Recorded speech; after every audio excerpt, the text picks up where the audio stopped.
که تاسو کې هر څوک دا معلومول غواړي چې کامیابه ډله کومه یوه ده، نومونو ته مه ګوره او شکلونو ته مه ګوره او قوم ته وطن ته مه ګوره چې دا ډله په کوم ملک کې ده او په کوم ملک کې نه ده، شکل یې څنګه ده او رنګ یې څنګه ده او خلک ډېر ده او که خلک لږ دي. نه صرف دې ته وګوره. پیغمبر صلی الله علیه وسلم وایي ما انا علیه و اصحابي، کامیابه ډله هغه ده چې زما په لار رواني او د صحابه کرامو په لار رواني. بس مختصر جواب دی، بالکل مختصر جواب. ما انا علیه و اصحابي چې زه پې یم او صحابه کرام پې دي چې څوک زموږ په نقش قدم روان دا سړی به جنت ته شي او دا سړی په هغه ډله کې دی چې کامیابه ډله ده. دا کامیابه ډله د دوی مشهور نوم یو دا دی اهل سنت والجماعت ورته ویلی کېږي.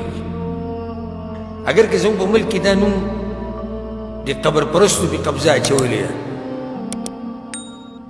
اهل سنت والجماعت حقیقي هغه خلک دي چې قرآن او حدیث باندې عمل کوي، د صحابه کرامو په نقش قدم د پیغمبر په نقش قدم رواني. دوی ته ولې اهل سنت والجماعت وایي؟ اهل سنت ورته په دې وایي چې د پیغمبر په لار روان دي او د پیغمبر لارې ته څه وایي؟ سنت. والجماعه او جماعت ورته ولې وایي؟ ځکه چې دوی راجمع دي د پیغمبر په لار باندې. د دوی دویم نوم دی اهل الحدیث، دوی ته اهل حدیث هم ویلی کېږي. بس خلک دا اعتراض کوي، وایي چې اهل حدیث ووایي نو معنی دا شوی چې قرآن نه مني، صرف حدیث مني. نو جواب د هغې دا دی چې دا اعتراض بې ځایه دی. وجه دا ده چې دا اعتراض خو بیا په هغه باندې هم کېږي څوک چې ځان ته اهل سنت وایي چې خط قرآن نه مني، صرف سنت مني. خیال مې دی دې خبرې ته که نه؟ دویمه خبره دا ده په حدیث کې قرآن هم راځي او حدیث هم راځي. الله په قرآن کې څه وایي؟ فبأي حديث بعده يؤمنون ومن أصدق من الله حديثا. نقول دا الله كلام تم سوي لشيء دي حديث او دا پیغمبر صلی الله علیه وسلم حدیثونو تم حدیث وي.